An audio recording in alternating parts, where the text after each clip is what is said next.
നമസ്കാരം. ചെങ്കടലിൽ കപ്പലുകൾ ആക്രമിക്കുന്ന ഹൂതി വിമതർക്ക് പിന്തുണ നൽകുന്ന ഇറാന് കർശന താക്കീതുമായി അമേരിക്കൻ പ്രസിഡന്റ് ജോ ബൈഡൻ. ചെങ്കടലിൽ ഇത്തരത്തിലുള്ള ആക്രമണം നടത്തുന്ന ഹൂതി വിമതർക്ക് പിന്തുണ നൽകുന്ന ഇറാന് വലിയ വില നൽകേണ്ടി വരും എന്ന രീതിയിലാണ് അദ്ദേഹം സംസാരിച്ചത്.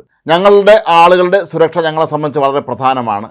അതുകൊണ്ട് തന്നെ ഇത് ഇനിയും തുടർന്നാൽ ഇതിനെ കർശനമായി നേടാനുള്ള നിർദ്ദേശം ഞാൻ നൽകും എന്നാണ് അമേരിക്കൻ പ്രസിഡന്റ് പ്രഖ്യാപിച്ചിരിക്കുന്നത്. ഇത് ഇറാൻ്റെ പേരെടുത്ത് പറഞ്ഞുകൊണ്ട് തന്നെയാണ്, ഇറാനാണ് ഇവർക്ക് പിന്തുണ നൽകുന്നത് എന്നുള്ള രീതിയിൽ ഇറാൻ്റെ പേരെടുത്ത് പറഞ്ഞുകൊണ്ട് തന്നെയാണ് അമേരിക്ക ഈ ഒരു മുന്നറിയിപ്പ് ഇപ്പോൾ നൽകിയിരിക്കുന്നത്.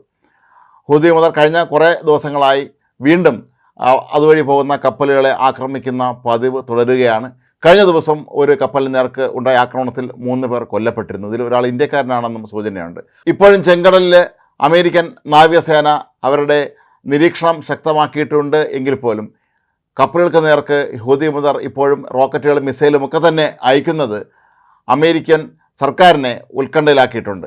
അതിൻ്റെ കൂടി ഭാഗമായിട്ടാണ് ഇപ്പോൾ പ്രസിഡന്റ് ജോ ബൈഡൻ ഇത്തരത്തിൽ ഇറാനെ പേരെടുത്ത് പറഞ്ഞ് മുന്നറിയിപ്പ് നൽകിയിരിക്കുന്നത്. ഹൂതി വിമതർക്ക് എല്ലാവിധത്തിലുള്ള പിന്തുണയും ആയുധങ്ങളും പരിശീലനവും എല്ലാം നൽകുന്നത് ഇറാനാണ് എന്നുള്ളത് ഒരു പരസ്യമായ കാര്യമാണ്.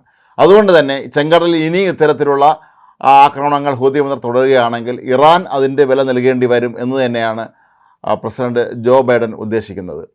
ഹമാസ് തീവ്രവാദികൾ ഇസ്രായേൽ ആക്രമിച്ച് ഇന്നലെ 5 മാസം പൂർത്തിയായി 6ാം മാസത്തിലേക്ക് കടക്കുമ്പോൾ അമേരിക്ക ഇവിടുത്തെ സ്ഥിതിഗതികൾ ഇപ്പോൾ സൂക്ഷ്മമായി തന്നെയാണ് നിരീക്ഷിച്ചുകൊണ്ടിരിക്കുന്നത്. ഹമാസിന് പിന്തുണയുമായി ഹൂതി വിമതരും ഹിസ്ബുള്ളയും നിരന്തരമായി ആക്രമണം നടത്തുന്നുണ്ട്. പക്ഷേ ഹിസ്ബുള്ളയെ പലപ്പോഴും ലെബനനിലും മറ്റുള്ള അവരുടെ ആസ്ഥാനങ്ങളിലെത്തി ആക്രമിക്കുകയാണ് ഇസ്രായേലിൻ്റെ മിസൈലുകൾ.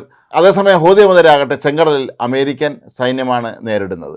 പക്ഷേ ഇവരുടെയൊക്കെ തന്നെ കണ്ണു വെട്ടിച്ച് ഇപ്പോഴും ഇത്തരത്തിൽ മിസൈൽ ആക്രമണം നടക്കുക എന്നുള്ളത് അമേരിക്ക പോലെയുള്ള ഇത്രയും വികസിതമായ ഏറ്റവും ആധുനിക ആയുധ നിരീക്ഷണ സംവിധാനങ്ങൾക്കുള്ള രാജ്യത്തെ സംബന്ധിച്ച് അപമാനകരമാണ് എന്നുള്ളത് കൊണ്ട് തന്നെ ആയിരിക്കാം ഇത് സംബന്ധിച്ച് വിമർശനങ്ങൾ ഉയരുന്ന സാഹചര്യത്തിൽ അമേരിക്കൻ പ്രസിഡന്റ് നിലപാട് കർശനമാക്കുന്നത്. അമേരിക്കൻ പ്രസിഡന്റ് തെരഞ്ഞെടുപ്പ് ഉടനെ നടക്കുന്ന സാഹചര്യത്തിൽ ജോ ബൈഡനെ സംബന്ധിച്ച് ഇത്തരത്തിലുള്ള തീവ്രവാദ സംഘങ്ങളെ അമർച്ച ചെയ്യുക എന്നുള്ളത് അദ്ദേഹത്തിൻ്റെ അഭിമാനത്തിൻ്റെ കൂടി പ്രശ്നമായി മാറിയിരിക്കുകയാണ്.